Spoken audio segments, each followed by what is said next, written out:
Hi everyone and welcome to my Tuesday's tool tips. Today we'll be looking at the heat gun tool. With this heat gun you usually use it for embossing, so I'll be showing you a couple of embossing techniques today. Now with the embossing technique there's a couple of tools and basics that you need. You either need a Versamark ink pad or a craft ink pad. This is a pigment ink, so it's sticky, and both inks are quite sticky. The Versamark is a see-through ink, and it leaves a clear sticky residue on your card. Also, if you can, I would invest into an embossing buddy. I know Stampin in Australia have advised that this item will be currently unavailable when the current supply has been depleted. So get in and get your embossing buddy for your heat embossing. It's fairly inexpensive too. You need an embossing powder, and that's just a coloured powder that melts on your cardstock using your heat gun. If you want to use glitter and stick glitter to your project, a heat and stick powder is a must. So it is just a powder that you heat with your heat gun until it melts and it's still quite sticky, and you put your glitter over it and you reheat it with your heat gun to make it very sturdy and stable, so it doesn't actually move the glitter at all, and it's very firm on your cardstock. So I'm going to show you a project today where we use the Whisper White ink pad, the craft ink. Okay, let's get started. As you can see, the tools that are in front of me are a heat gun, the craft ink, pigment ink, and a basic black cardstock.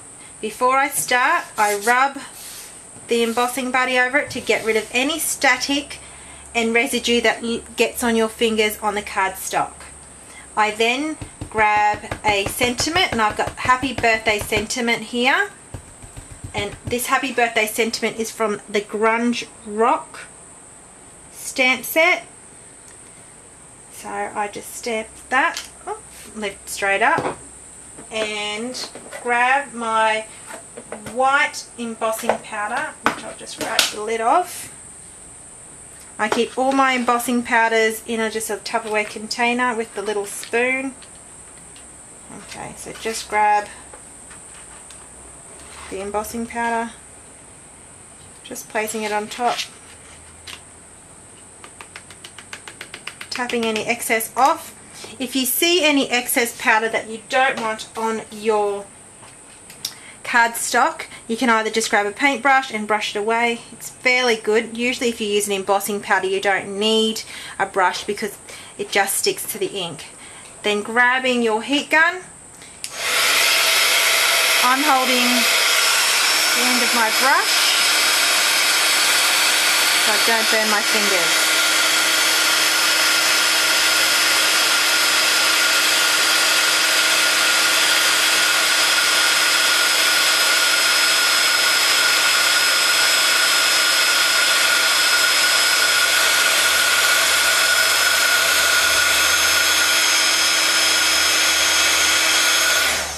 Okay, and then what you can do is you can heat the back of it so it doesn't warp as much. Alright, so there you can see the sentiment. Now I'm going to just snip the ends off and create a banner look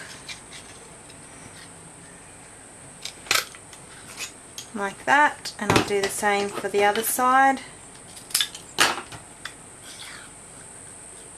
A happy birthday there. And that's my sentiment there, if you can see that. Okay, so it makes, especially on black, it really pops the white up. Now I'll also show you what the Versamark ink pad looks like as well.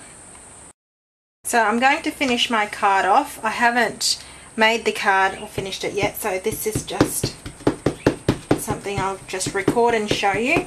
Now, grabbing the Versamark and this splotch element from Extreme Element stamp set, I'm just going to use my basic black cardstock stamp it over the top.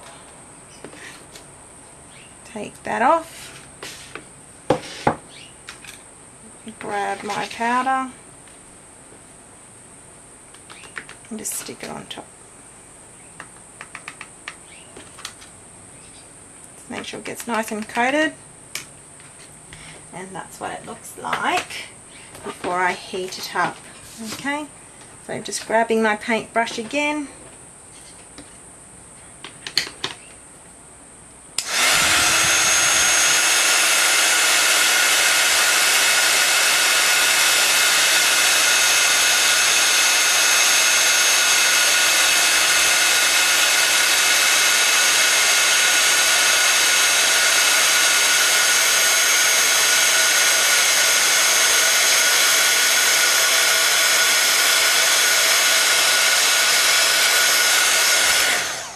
There you go, and it really comes to life when it melts on the cardstock. Alright, so just putting my card together. I've just got a basic black cardstock and I have got Marina Mist, and using my musical wheel and my basic black ink cartridge in the wheel, I've created a background music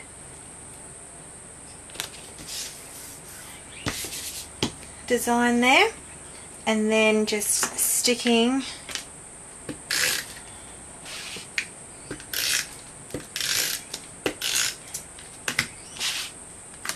this on some Whisper White cardstock to make that white even pop out even more, like that.